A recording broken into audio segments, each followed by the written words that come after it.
Olá, boa noite.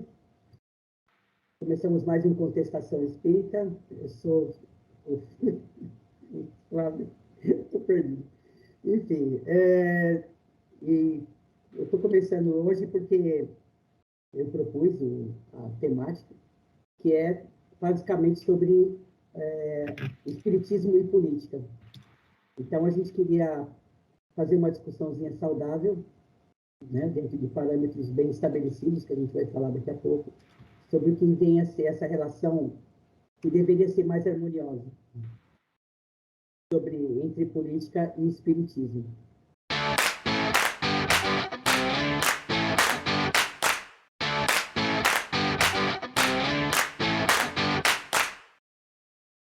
Bom, então é o seguinte, eu separei algumas informações aqui. Cadê aqui? Então vamos lá, começar pelo básico, né? Do que trata a política, genericamente falando. Tá? A política, ela trata da relação entre as pessoas que vivem na cidade. Né? Inclusive, tem uma informação interessante, e essa informação nem é minha, na verdade. Essa informação eu vi no vídeo do Mário Sérgio Cortella, que ele fala a relação entre político e idiota. Né? Por quê? Porque político é a ação das pessoas que vivem em cidade e se preocupam com a organização dessa cidade. Oi? E idiota é uma pessoa que está voltada para dentro de si mesmo. De uma certa forma, o político, em linhas gerais, ele seria o oposto do idiota, dentro da concepção grega.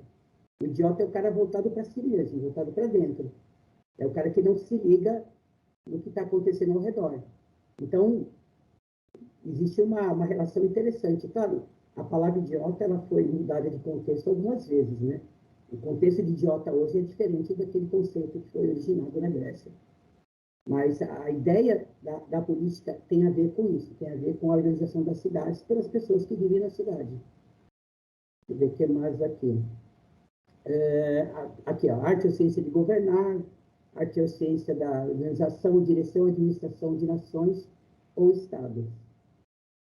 Eu costumo acreditar que política é a arte de influenciar os outros. Eu acho que esse é um sentido mais genérico que se pode atribuir. E, nesse sentido, todos nós somos políticos. Né? É porque a gente fez aqui no Brasil uma associação entre política e politicagem, que seria o lado sórdido da coisa. Mas, na verdade, né, o próprio Aristóteles falava que nós somos animais políticos. Né? Nós vivemos em sociedade, tendemos a viver em sociedade e interagimos sobre os outros. Toda atividade humana realmente é política. Então, assim, em essência, não dá para você não ser político.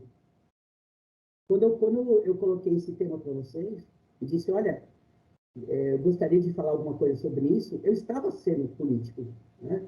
Eu estava usando uma argumentação. Então, eu acho que o sentido da política é muito mais amplo do que essa coisa pejorativa, pesada que ele se tornou hoje. Então, é uma coisa que a gente deve sempre considerar. Aliás, a gente já tinha falado isso lá naquele congresso, na Feleza, em 1900 e Guaraná de Rolha. Muito bem. Dito isso, existem algumas questões sobre política que eu acho que seria legal a gente contextualizar também. Que é a questão dos eixos. Todo mundo aqui fez o teste? Fizeram? O teste de orientação política, ele não é um teste perfeito, ele tem umas perguntas meio esquisitas lá no meio, mas, de qualquer maneira, eu acho interessante, para que cada um procure refletir sobre a sua própria orientação. Então, esse teste, ele trabalha em cima de dois eixos. O eixo da questão da intervenção econômica do Estado na sociedade e das liberdades individuais. Então, existem aqueles que acham que você deve ter total liberdade sobre si e sobre suas escolhas, o Estado não tem nada que se envolver com isso. E existe aquele que acha que o Estado tem que normatizar tudo. Então, todos os acordos, tudo que se refere a indivíduo tem que passar pelo crivo do Estado. Então, você tem aí dois extremos, né? E você tem a questão econômica. O quanto o Estado tem ou não a ver com o bem-estar social. Né? Se ele deve ou não deve se envolver pelo bem-estar social. Exemplo, o Estado ele deve ser responsável por fazer distribuição de renda entre aqueles que têm mais e aqueles que têm menos? Né?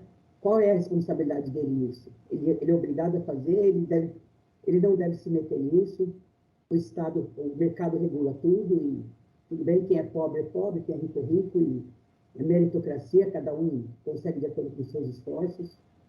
Então, baseado nesses dois eixos, né, de liberdade, tem uma pergunta que cabe bem nesse eixo da liberdade, que lá falava sobre suicídio assistido. Eu acho que isso aí não faz sentido, mas eu acho que cabe muito bem com a questão da eutanásia. Será que a lei do Estado deveria permitir que uma pessoa pudesse fazer a eutanásia segundo a sua própria vontade, segundo a sua própria escolha? Ou não? Isso não é uma coisa que você poderia legislar a respeito. Baseado nesses dois eixos, eu gostaria que vocês tentassem se posicionar. Como vocês se imaginam em relação à atuação do Estado na economia, para fazer o bem-estar social, para mais ou para menos, e como você se posiciona em relação às liberdades individuais? Como é que vocês enxergam isso? Qual é o posicionamento de vocês? Bom, Flávio, são muitas coisas, assim, né? Eu, por exemplo, eu acredito muito fortemente na intervenção do Estado. Eu acho que o Estado, ele tem, sim, muita responsabilidade, partindo do princípio que nós temos uma sociedade muito desigual aqui, né? Então, eu estava discutindo isso com os meus alunos essa semana, né? Que a questão é que se todos tivessem o mesmo ponto de partida, né? Que a gente tivesse ali inicialmente as mesmas condições, então talvez a gente não precisasse tanto dessa intervenção, né? Mas, como a gente tem uma questão histórica e de uma construção política e econômica ridícula, né? Se a gente for pensar do ponto de vista de outras civilizações e tudo mais, nós temos ainda uma questão muito muito arcaica, muito jovem, muito imatura, né? A nossa história é muito recente, né? Então, se a gente for pensar que outros grandes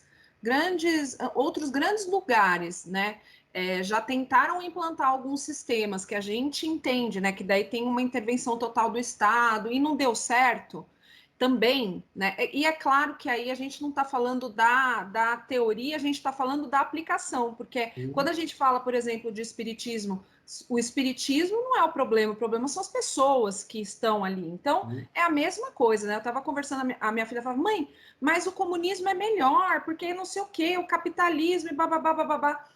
Mas as pessoas ficam falando que o comunismo é ruim, por quê? Eu falei assim, gente, não é a questão disso, é o que se põe em prática. Então a gente precisa entender que se aquilo que está sendo posto em prática é o que de verdade está ali. Porque eu acho que puramente a gente não vai conseguir colocar. Então, na minha visão, né, eu penso que a gente tem que pensar nessa questão da igualdade de ponto de partida. Se ela vai vir do Estado, se ela vai vir de um órgão, sabe, privado, sei lá, eu acho que pouco importa. Mas que se as pessoas tiverem as mesmas condições do ponto de partida, elas vão poder trilhar seus caminhos, entende? Eu sei que pode ser uma utopia, o Zé já falou que eu sou utópica, mas é nisso que eu acredito. Não que eu sei que vai acontecer, mas é o que eu acredito de verdade, né? Olha, diz que Eu você é acredito... ufanista. Eu disse que isso. sou planista, não você utópico. falou de um jeito bonito, mas você me chamou de utópica, mas tudo bem. E aí, eu penso que a gente tem que falar de justiça social, e não de partido ou de direita, de esquerda, entende? Sei lá. Eu acho que não dá muito para dissociar isso, né? Obviamente. Mas é um pouco por esse lado. Vocês concordam? O que vocês acham sobre isso? Eu, sinceramente, não acho que exista um sistema político sem intervenção do Estado. Não tem nenhum que não seja intervencionista. As pessoas podem até falar, quem que é o representante máximo do capitalismo no mundo? Estados Unidos. E aquele aporte de 900 bilhões que eles fizeram para salvar as empresas na crise de 2008? Isso não é intervenção do Estado?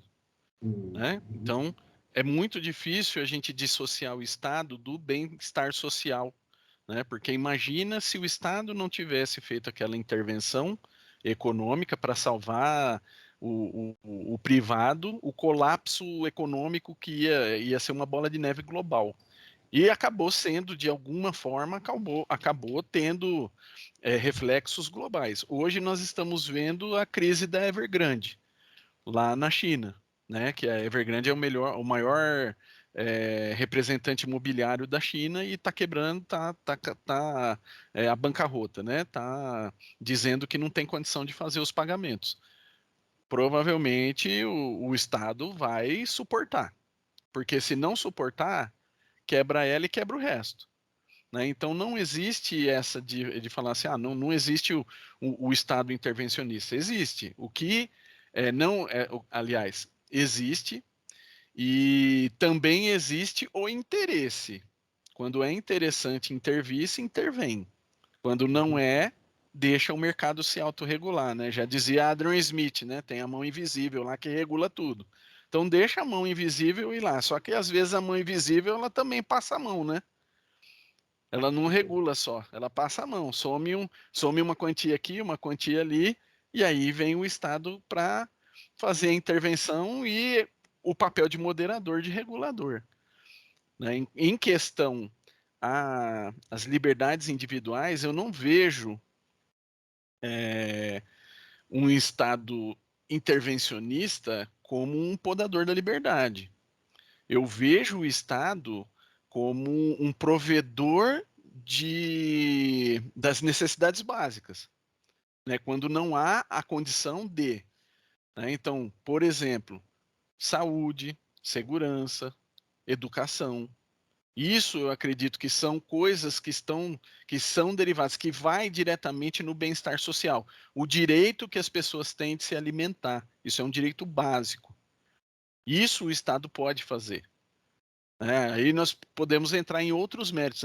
Mas tem aquele, né? Que normalmente o pessoal fala, não, mas eu tenho aquele ali, né? Que o menininho que saiu da comunidade carente e virou um bilionário. Beleza, quantos tem com a mesma trajetória? E aí a gente volta ali no ponto que a Cláudia colocou. A origem é tudo. Se todo mundo tiver o mesmo ponto de partida, tiver as mesmas condições, aí sim eu acredito na meritocracia. Partindo do princípio que todos tenham as mesmas condições. Aí dá para a gente usar. Mas num país, num mundo tão desigual, a meritocracia ela acaba mais levando em conta não o mérito e o desenvolvimento pessoal, mas outras coisas, né? Outras variáveis, que não tem nada a ver com a pessoa em si, tem a ver com outras coisas. Com ter uma boa família, com ter dinheiro, tem oportunidades que são criadas para alguns, não para outros, né? Uhum. Existe um corolário que está se falando muito, que eu acho interessante, né? Que é assim, no capitalismo hoje, você socializa os prejuízos, né? E privatiza os lucros. Então, quando está tudo bem nas empresas, né? É mérito delas, né? E elas ganham os lucros disso. Quando o negócio vai mal e começa a ameaçar quebrar o mercado financeiro, aí o Estado tem que fazer alguma coisa, né? A sociedade tem que carcar, porque se o empresário quebrar, quando é que vão os empregos, né? As empresas vão falir, a economia vai para o saco, como é que fica a situação? Então, né? É interessante isso aí, e eu acho que faz muito sentido. E aí, o que vocês dizem? E aí, Zé? Eu acho que o Sidney levantou a mão. Depois eu falo depois dele. Fala, Cid. Não, essa para mim é o grande erro da meritocracia, que ela premia só o resultado, né? Não premia o processo. E já deu sinais, eu já falei isso aqui, já deu sinais de que não funciona, não é justo, né? Foi criada pelos caras lá da Ambev e tal, não sei o quê, mas eles mesmos já quebraram. A meritocracia não funcionou em pelo menos 6 empresas que eles compraram. Porque a teoria é linda, mas na prática o ratinho cansa depois que vê que não tem saída. Né? Então, eu sou a favor, e em tese, o resultado do teste que a gente fez lá, o meu deu muito conservador, né? Como se eu fosse direitista. E eu não me considero conservador, muito pelo contrário. E eu não também, por outro lado, a parte conservadora que mexeu em temas, por exemplo, sobre pena de morte, sobre imigração, sobre prostituição. Em todas as perguntas que existiam lá, no meu modo de ver, não deveriam estar colocadas como intervenção estatal. Né? Mas era o que tinha lá, então eu respondi da forma como eu entendi ser mais correto. Mas, por exemplo, eu não vejo geração de riqueza ou planos econômicos ou qualquer outra atividade econômica como ruim. Né? A gente tem essa premissa de que ela é ruim, que ela só beneficia alguns. E eu concordo. Se você olhar o mapa da fortuna brasileira, está na mão de 5 famílias. E essas 5 famílias determinam, mesmo que não queiram, elas determinam o futuro dos outros 95% da população. E como você sai disso, né? Eu acho que tem que ter o Estado, algumas regras, mesmo que a gente discorde delas, porque senão vira anárquico, né? A gente vê todas essas. Estou dando minha opinião aqui, não tem a ver com a opinião do grupo. Mas todas essas manifestações dominicais que existem atualmente, a cada 15 dias, elas são anárquicas. Na concepção, elas são anárquicas porque elas pregam jogar a Constituição fora e estabelecer um outro documento, na base da força. Né? Então, para mim, isso tudo é bobagem. Eu não participo por opção. E acho que, se você procurar nos grandes países, né, nas grandes economias, também tem problemas. A Finlândia, por exemplo, tentou estabelecer o que a gente chama aqui de renda básica, né, de serviços básicos para o desenvolvimento populacional. O que aconteceu é que deu uma queda absurda de gente querendo trabalhar, porque falou assim, não, se o governo me banca, para que eu vou trabalhar? Então, a gente é preguiçoso por natureza. Né? Então, eu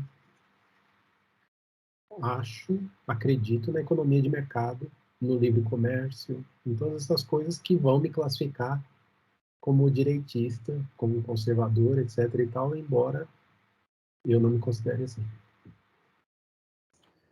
Bom, seguinte, do mesmo modo que a palavra idiota foi, né, o seu significado foi distorcido, a palavra anárquico também. Anarquia significa ausência de governo.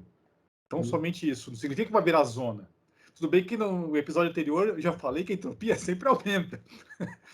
Mas a anarquia significa assim, olha, se todo mundo for consciente o suficiente, cada um cuida de si. Porque eu imagino que os mundos celestiais, felizes, sejam anárquicos, na concepção correta da palavra. Vamos lembrar, nós estamos num planeta de provas e expiações. Quem quiser carimbar, carimba, pá! Exato. Então, nós estamos num planeta de provas e expiações, que é o segundo da escala, ou seja, tem mais 3 para frente, nem na metade do caminho nós estamos, então vamos lá.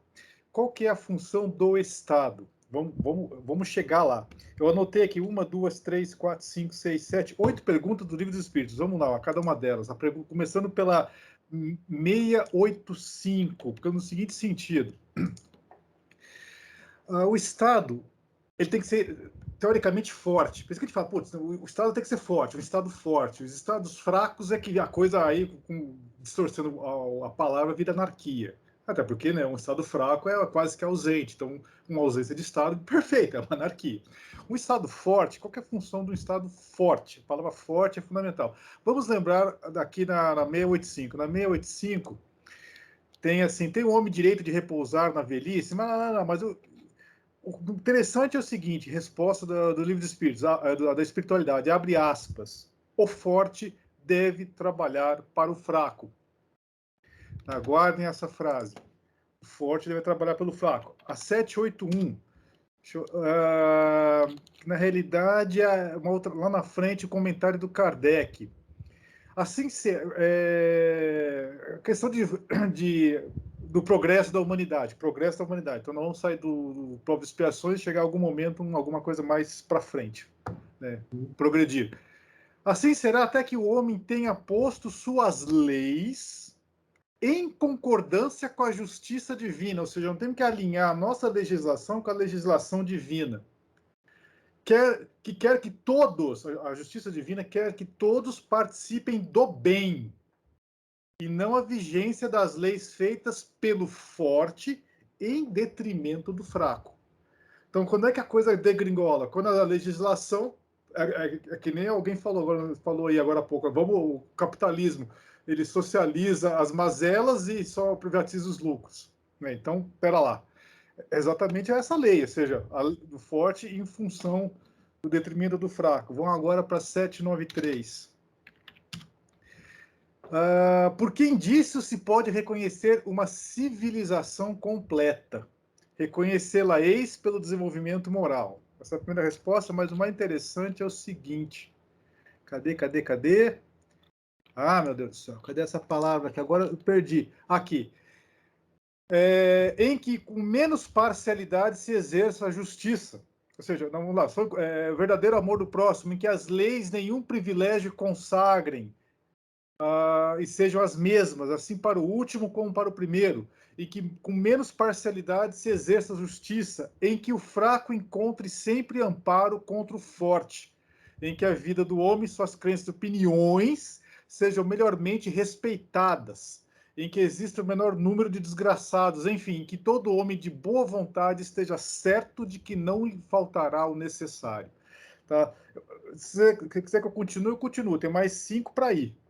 Mas eu vou parar por aqui. Não, eu vou parar por aqui, depois eu leio o resto. Senão eu vou monopolizar. Gostei. E aí, Carla, o que você pensa de tudo isso? Bom, é que a gente já discutiu várias vezes, né, com relação ao Estado, é necessário.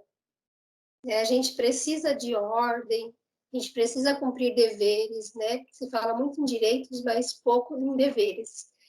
E a gente precisa buscar o mérito pessoal dentro de tudo isso. Então, tem que ter um equilíbrio. Não pode ser muito extremista. Só que também não pode causar uma dependência. Né? Eu acho que um Estado forte, ele desenvolve as pessoas para que elas também fiquem fortes. É igual o Zé colocou a pergunta, né? Os espíritos fortes têm obrigação realmente de ajudar os fracos. Mas eu acho que também tem que desenvolver para que eles consigam se fortalecer. Porque senão tudo vira uma causa de dependência, entendeu? Você não desenvolve o ser. E para muitas pessoas é interessante não desenvolver, porque é uma questão de manipulação. E as leis, elas vão mudando conforme as nossas necessidades. Então, eu não acho que as leis tenham que ser sempre as mesmas, né? Porque as pessoas não são as mesmas. Conforme elas vão evoluindo, elas vão ficando diferentes. Então, algumas coisas que já não existem, não devem mais existir. E outras que precisam ser colocadas, que precisam ser desenvolvidas em conformidade com o que a gente está vivendo hoje em dia, né? A gente já falou aqui da educação, do modelo de educação, né? Que a gente vê aí do século XX, do século XVIII. Dentro das casas espíritas também a gente percebe coisas antigas que já não cabem mais, né? A gente estava lá conversando numa reunião sábado e estava falando de mediunidade, de espírito, essas coisas, né? Aí o Jairson falou assim, se acontecer uma materialização aqui agora, aquela porta vai ficar pequena. Porque a gente vê um monte de gente que tem medo de espírito, mas que gosta do espiritismo. Né? E um monte de espírita que acha que espiritismo é só mediunidade também. Então, assim, as coisas vão mudando. Então, eu tenho medo de espírito, eu não posso ser espírita. Não tem espaço para eu trabalhar lá dentro. Né? Então, a gente tem que pensar em tudo. Dentro da nossa casa mesmo, como que a nossa família fica mais forte? É a gente só dependendo de tudo do governo, né? De auxílio, disso, daquilo, a gente fala, não quero isso para minha vida. Eu quero melhorar, eu quero, né, fazer isso ou aquilo, né? Estava conversando com a Malu hoje, né? Eu estava numa sala e tem umas crianças que eles, quando a gente vai medir a temperatura deles, você sabe nitidamente de onde eles vieram, porque tem umas crianças que falam assim, na hora que você pega a pistolinha, eles falam, você vai me dar um tiro. Aí começa a falar de violência, por isso só que é a realidade deles, a violência. Então, eles começaram a falar, querer se mostrar, porque começaram na 8ª série, eles falaram assim, eu moro na Brasópolis, que é uma favela aqui perto, né, que tem um monte de pessoas perigosas. E aí você percebe que a criança quer te intimidar. Eu tenho um monte de amigo maconheiro. Aí ele estava pegando o caderno e ficava batendo o caderno, batendo no livro. Eu falei assim para ele, por que você está fazendo esse palco todo? O que é palco? Eu falei, você não sabe o que é uma pessoa palqueira? Ele falou, não. Eu falei, você está sendo uma pessoa palqueira, você está fazendo um circo para abrir um caderno e um livro. Aí ele pegou e falou, eu nunca tinha pensado nisso. Eu falei, pois é, observa seus comportamentos, né? Não é mais só você sentar, abrir o livro, do que ficar batendo o caderno, batendo o livro, fazendo um monte de coisa. É. Aí sentou. Aí começaram a falar da violência, né? Aí eu falei para eles assim, vocês podem escolher, ou vocês continuar vivendo nesse mundo de violência que vocês às vezes acham que é divertido e não é divertido, porque enquanto vocês estão aqui com lápis na mão, caderno e um livro, tem muita criança que está com fuzil na mão vendendo droga, né? E muitas crianças que não acham certo viver nessas condições e fazem de tudo para sair dessa vida, e outras que têm a vida que vocês têm, que pode melhorar, e não quer chegar em casa e quer ficar no videogame, ou acha chato estudar, ou acha legal ter aula vaga. Só que é a escolha de vocês. Aí eles ficaram calmos, sabe? Ficaram quietos. E aí a gente ficou conversando uma porção de coisas, assim, mas você percebe que são coisas que não são faladas para eles. Ninguém fala isso. As pessoas começam a se xingar, falar que eles são rebeldes, ficar brigando, do que pegar e falar E eles têm condições de ouvir gente e de discutir sobre determinados assuntos. Mas eu não sei, eu acho que o pessoal tem medo, né? Eu falo assim, a escola estadual é assim mesmo. Né? A diretora falou, pode deixar eles sozinhos na sala de aula. Eu falei, não, vou ficar lá com eles, vou ficar conversando. Mas fazer eles pensarem, né? Aí que eles começaram a se abrir, falar das coisas que eles estavam passando, né? Mas é mais fácil a gente se acomodar também. Né? Deixa as coisas acontecer, deixa o mundo como está, deixa tudo do jeito que é normal, isso é normal, logo isso passa. Né? Então, a gente vê muita acomodação, né? Mas tudo começa da gente, né, dentro da minha casa, né, igual a menina que está trabalhando lá comigo, eu falo para ela, ela falou assim, a gente não ganha para isso. Eu falei, mas eu quero aprender. Eu falei assim, eu estou aqui porque eu quero ver, eu quero estar dentro da sala de aula, você vê que é uma coisa que eu não gosto, eu não vou ficar. Mas eu quero ter essa interação com as crianças, quero ter interação com os professores, quero conversar com todo mundo. Vou lá na cozinha, pergunto se quer ajuda, se quer que lava a louça, se quer que faz alguma coisa. Eu não consigo ficar parada, mas você percebe pessoas que estão ali só para receber um auxílio e não fazer nada, né? Eu falo, ai, gente, eu não consigo pensar desse jeito. Então, cabe a nós também nos iluminarmos, né? Igual vocês falaram de idiota. O id, né? Ele está ligado com essa superficialidade do nosso ser.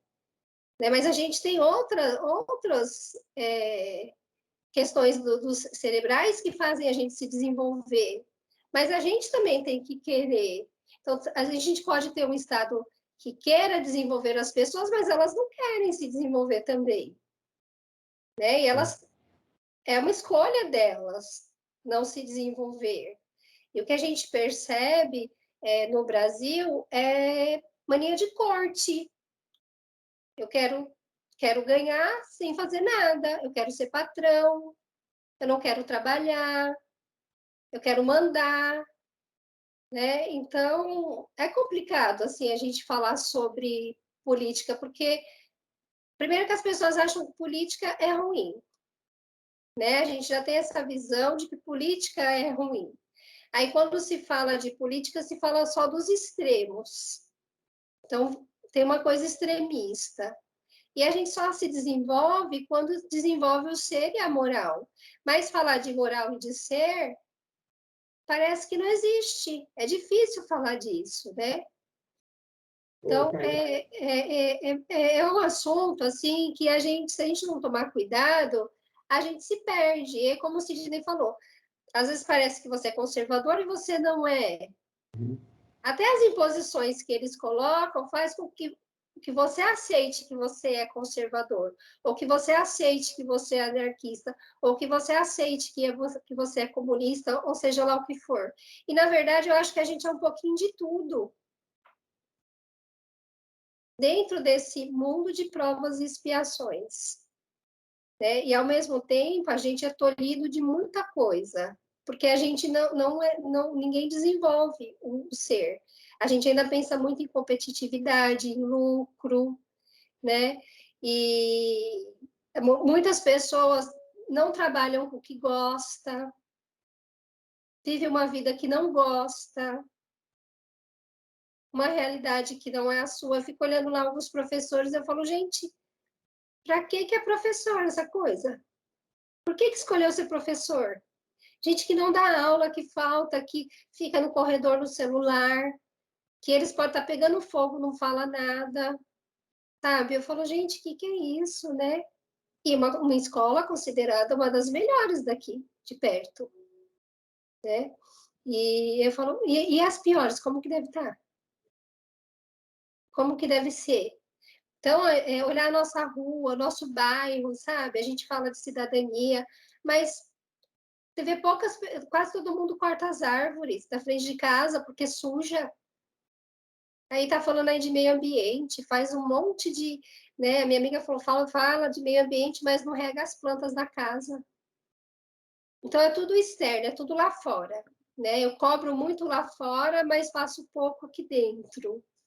Né? E a gente fica se espelhando também, copiando modelos que não condizem com a realidade do nosso país.